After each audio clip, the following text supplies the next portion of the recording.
ખેડાના નડિયાદ શહેરમાં 3 ઇંચ વરસાદથી લોકોની હાલાકીમાં વધારો થયો છે। નડિયાદના અનેક વિસ્તારોમાં જળબંબાકારની સ્થિતિ જોવા મળી રહી છે। ત્યારે 3 અંડરપાસમાં પાણી ભરાઈ જવાથી 2 ભાગમાં વહેંચાયું છે નડિયાદ શહેર। ડભાણ રોડ, કલેક્ટર કચેરી, સંતરામ મંદિર રોડ, રબારી કોલોની સહિતના અનેક વિસ્તારોમાં ભરાયા છે પાણી।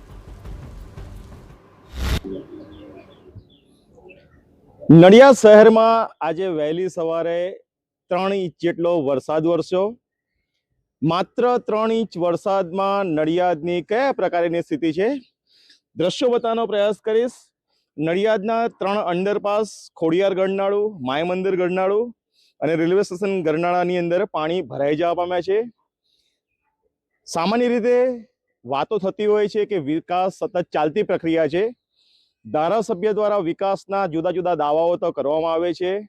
અવારનવાર જુદા જુદા ખાતમુહૂર્તો, લોકાર્પણો કરોડો રૂપિયાના ખર્ચે કરવામાં આવે છે।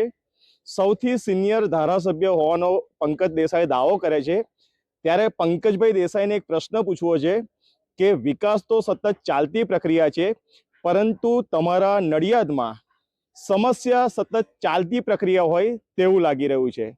આટલા વર્ષોનો તમારો અનુભવ, વર્ષોથી આ જ પ્રકારની સ્થિતિ હોવા છતાં પણ કેમ કોઈ યોગ્ય નિરાકરણ નથી આવતું, તે સ્થાનિક લોકોનો એક મોટો પ્રશ્ન છે। જો કે ધારાસભ્યના ડરના કારણે કોઈ પણ વ્યક્તિ કેમેરા સામે સમસ્યાને લઈને કોઈ પણ પ્રકારની વાત કરવા તૈયાર નથી। ધર્મેન્દ્ર કપાસી, TV9 નડિયાદ। તો નડિયાદના આ દ્રશ્યો સામે આવી રહ્યા છે, કારણ કે તંત્ર તો દાવા કરતું હોય છે કે પ્રી મોન્સૂનની કામગીરી કરવામાં આવી છે, પરંતુ જ્યારે વરસાદ વરસે છે, ચોમાસું બરોબરનું જામે છે, ત્યારે તેની પોલ છતી થતી હોય છે અને કંઈક આવા જ દ્રશ્યો નડિયાદમાંથી સામે આવ્યા।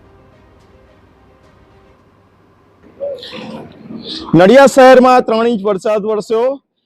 પાલિકાની પ્રી મોન્સૂન કામગીરીની વીકેવી રોડ પર જ પોલ ખુલી જવા પામી છે।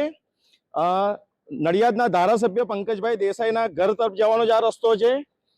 ધારાસભ્યના ઘરે જવાના રસ્તાની ઉપર કયા પ્રકારના પાણી છે દ્રશ્યો પરથી સ્પષ્ટ થઈ જાય છે ધારાસભ્યની કામગીરી।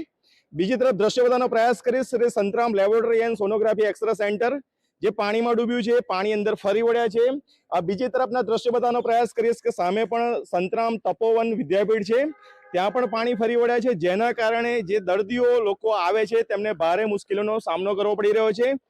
સામેની તરફ છે વિઠ્ઠલ કન્યા વિદ્યાલય, જ્યાં પણ પાણી ફરી વળ્યા છે। સમગ્ર વિસ્તારની અંદર જે રીતે પાણી ફરી વળ્યા છે તેના કારણે સ્થાનિક જનજીવન અસ્તવ્યસ્ત બની જવા પામ્યું છે।